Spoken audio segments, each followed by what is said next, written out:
नमस्कार, स्वागत है आपका एक बार फिर सक्षम अकादमी के ऑनलाइन सेशन में। और आज सेट नंबर 799 का रीजनिंग और कंप्यूटर का पोर्शन सॉल्व करेंगे। तो आइए पहला सवाल देखते हैं। निम्न में से कौन सा उत्पाद पेंटिनियम ब्रांड नाम से बेचा जाता है? आपके पास चार ऑप्शन थे: mobile chip, micro processor, computer और कंप्यूटर चिप।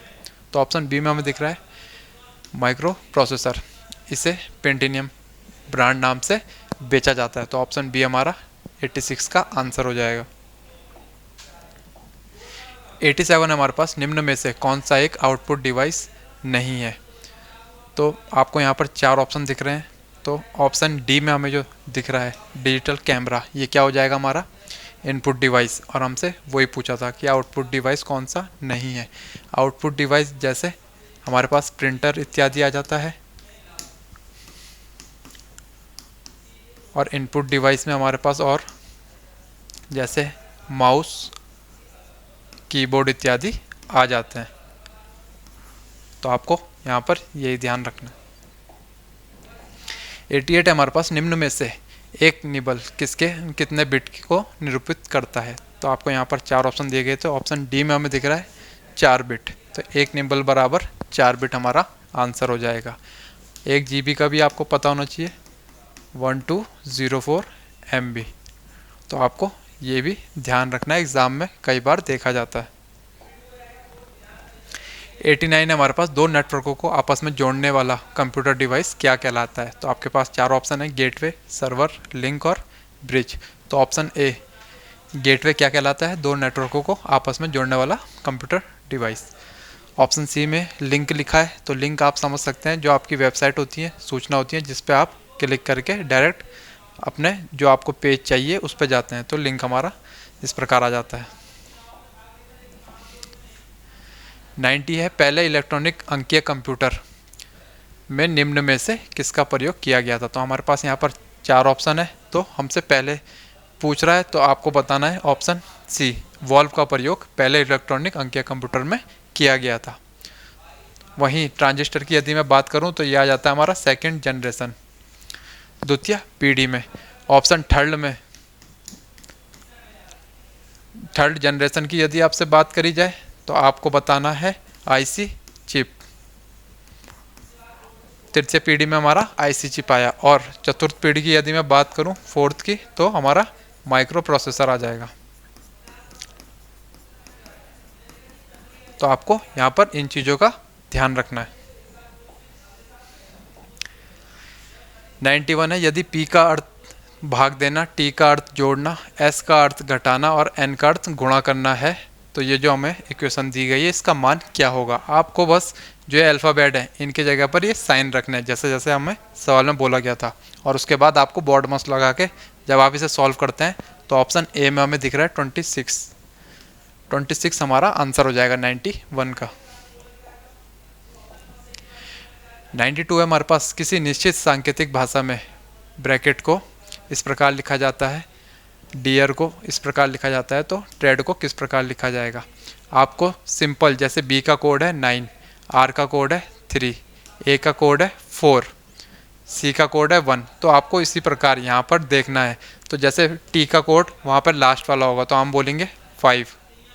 इसी प्रकार आर का कोड जब आप देखेंगे यहाँ पर 8 सेकंड नंबर पे है तो सेकंड पे हमारा 3। फिर उसी प्रकार ए का कोड आप देखेंगे तो हमारा ए यहाँ पर थर्ड नंबर पे है तो वहाँ फोर्थ वर्ड है। सी को यदि मैं देखता हूँ तो हमारे पास आ जाता है, ए के बाद आपको यहाँ पर डी देखना है, तो डीआर का कोड क्या है 6843, तो 6। और इसी प्रकार ई का कोड, तो ई आपको यहाँ पर दिख रहा है अंतिम वर्ड से एक पहले, तो 8, तो 5 3 4 6 8। तो हमें ऑप्शन सी 5 3 4 6 8 ऑप्शन थर्ड हमारा यहाँ पर आंसर हो जाएगा। 93 हमारे पास निम्न में से कौन सी आकृति संगीतकार, वाद्यकार और वायलिन बजाने वालों को प्रदर्शित करती है? तो आपको यहाँ पर सीधे सीधे दिख रहा है ऑप्शन ए। ऑप्शन ए हमारा किस प्रकार सही हो जाएगा? जो हमारे वाद्यकार होंगे, वाद्यकार कौन होंगे? जो वायलिन बजाएंगे। तो ये वायलिन जो वाद्यकार कौन होंगे? जो वायलिन बजाएंगे। और जब आप वायलिन बजाएंगे तो वो संगीतकार भी ज़रूर होता है। आपने देखा होगा कोई भी जब इंस्ट्रूमेंट बजाता है तो गाता ज़रूर है। तो हमारा इस प्रकार ऑप्शन ए यहाँ पर सही हो जाएगा। 94 है हमारा, किसी बाड़े में कुछ आदमी कुछ बकरियां थी। एक आदमी द्वारा देखे जाने पर कुल 20 सिर और 60 पैर दिखाई दे रहे थे, तो बकरियों की संख्या ज्ञात कीजिए। बेसिक सा सवाल है, हमने पहले भी कई बार देखा है। आदमी का सिर एक का एक ही होगा, तो हमें कह रहा है 20 सिर, तो x प्लस बकरी का एक सिर होगा, y कितना हो जाएगा हमारे पास 20। वहीं पैर की यदि मैं बात करूं तो मनुष्य के 2, बकरी के 4y बराबर 60। तो इस प्रकार आपके पास यहाँ पर x और y वाली हमारे पास दो समीकरणें बन गई।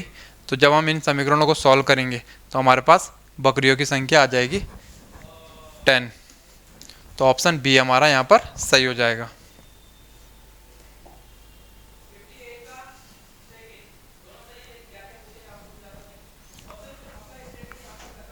95 हमारे पास, किसी परीक्षा में एक छात्र को 40% अंक प्राप्त होते हैं और वह 20 अंकों से असफल हो जाता है, फेल हो जाता है। उसी परीक्षा में दूसरे छात्र को 45% अंक प्राप्त होते हैं तथा उसके प्राप्त अंक पास होने के लिए न्यूनतम अंक से 5 अधिक हैं। परीक्षा का पूर्णांक ज्ञात कीजिए। हमें बताना है परीक्षा का टोटल नंबर। तो यदि परीक्षा का टोटल नंबर होता है x, तो जो छात्र फेल हुआ उसे 40% मिले, तो x का 40% इस प्रकार लिखेंगे आप। और वह 20 अंकों से असफल हो जाता है। आपको यहाँ पर समझना है वो 20 अंकों से फेल हो जाता है, तो यदि उसे 20 अंक आप और दे देंगे तो वो हो जाएगा पास। अब आपको सेकंड बच्चे को कितना मिल रहा है 45% इस x का, और सवाल में हमें कह रहा है ये 45% पासिंग मार्क्स से 5 अंक ज़्यादा है। तो यदि मैं इसके 5 अंक कम कर देता हूँ यहाँ पर, तो ये टोटल करेक्ट पासिंग मार्क्स के बराबर आ जाएगा। आपको यहाँ पर समझना है जिस बच्चे को 40% मिले वो 20 अंकों से फेल हो रहा है, हम उसे 20 अंक दे देते हैं। यदि प्लस कर देता हूँ मैं तो वो पास हो रहा है। वहीं दूसरे बच्चे को 45% अंक मिल रहे हैं और वो 5 अंक अधिक ला रहा है पास होने से, तो यदि मैं उसके 5 अंक कम कर दूंगा तो वो करेक्ट पासिंग मार्क्स पे रहेगा। तो ये दोनों हमारी इक्वेशन बराबर हो जाएंगी। तो यहाँ से आ जाएगा हमारा 40x/100 plus 20 equal to 45x/100 minus 5। x वाली टर्म जब एक साइड जाएगी तो आपका आ जाएगा 45x/100 माइनस 40x/100, और ये नंबर वाली टर्म हमारी एक साइड, तो 5 इधर आ जाएगा प्लस का हो जाएगा इजिकल टू 20 प्लस 5। तो यहाँ से हम देखेंगे हमारा 5x/100 और 20 प्लस 5 25, तो ये हो जाएगा हमारा 2500 बटे 5। x बराबर हो जाएगा हमारा 2500 बटे 5, तो ये काटेंगे हम 500। तो हमें पूर्णांक बताना था, x की वैल्यू बतानी थी। तो टोटल पेपर कितने का हो जाएगा, तो आप कहेंगे ऑप्शन बी 500 हमारा इस सवाल का आंसर आ जाएगा। 96 हमारे पास, एक पिता अपने पुत्र से कहता है जब तुम पैदा हुए तब मैं तुम्हारी वर्तमान आयु का था। यदि पिता की आयु 36 वर्ष है तो 5 वर्ष पहले पुत्र की आयु क्या थी। तो बेसिक सा सवाल है, वो कह रहा है यदि आप पुत्र की वर्तमान आयु मानते हैं x, आपको यहाँ पर समझना है। तो पिता कह रहा है जब तुम पैदा हुए तब मैं तुम्हारी वर्तमान आयु का था, यानी कि जब पुत्र पैदा हुआ तब पिता की आयु थी x वर्ष। फिर पुत्र पैदा हुआ, आज पुत्र x साल का है, तो पिता की आयु कितनी हो जाएगी x प्लस x हो जाएगी, और वही हमें दे रखी 36 वर्ष। तो ये हो जाएगा आपका 2x बराबर 36, तो x बराबर हो जाएगा 18। तो x क्या हो जाएगी, पुत्र के पैदा होने के समय पिता की आयु या फिर पुत्र की वर्तमान आयु, आप कुछ भी कह सकते हैं। तो जब पुत्र की वर्तमान आयु x बराबर 18 निकल गई तो हमसे पूछ रहा है 5 वर्ष पहले पुत्र की आयु क्या थी, तो आप यहाँ पर 5 माइनस कर देंगे। तो ऑप्शन बी में हमें दिख रहा है 13 वर्ष पुत्र की आयु थी 5 वर्ष पहले। तो आपको यहाँ पर यही समझना है। 97 हमारे पास, नीचे एक शब्द दिया गया है जिसके नीचे 4 विकल्प दिए गए हैं, वह विकल्प चुनिए जो दिए गए शब्द के अक्षरों का प्रयोग करके नहीं बनाया जा सकता।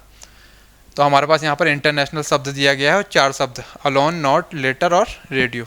तो हमें यहाँ पर बताना है कि कौन सा शब्द नहीं बनाया जा सकता। तो ऑप्शन डी में हमें दिख रहा है रेडियो, ये इंटरनेशनल के द्वारा जितने भी शब्द यहाँ पर प्रयोग हुए हैं उसके द्वारा नहीं बनाया जा सकता।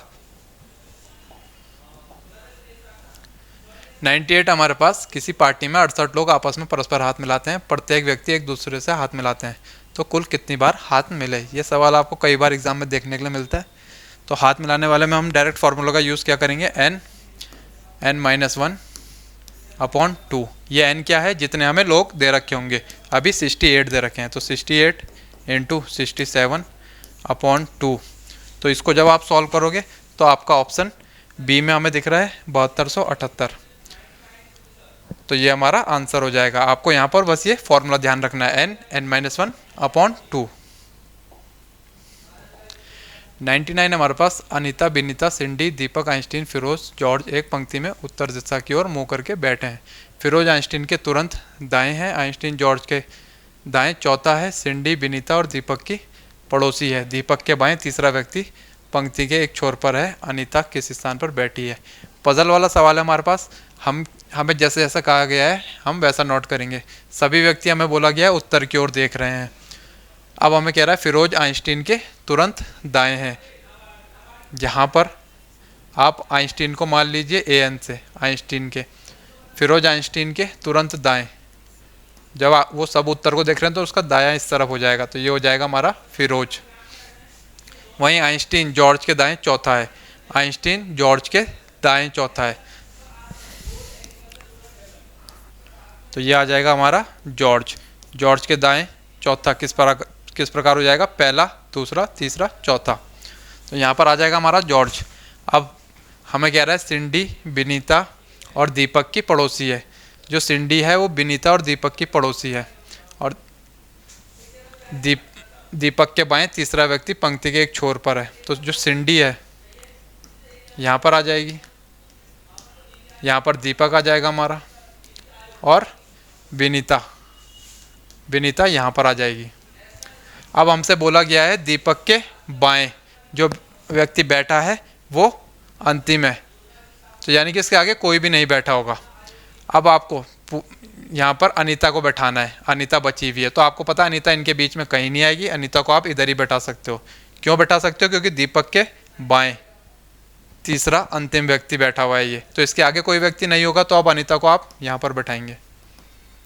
तो हमसे पूछ रहा है अनीता किस स्थान पर बैठी है, तो आप बताएंगे ऑप्शन डी, दाएं छोर पर। तो हमारा यहाँ पर डी आंसर हो जाएगा।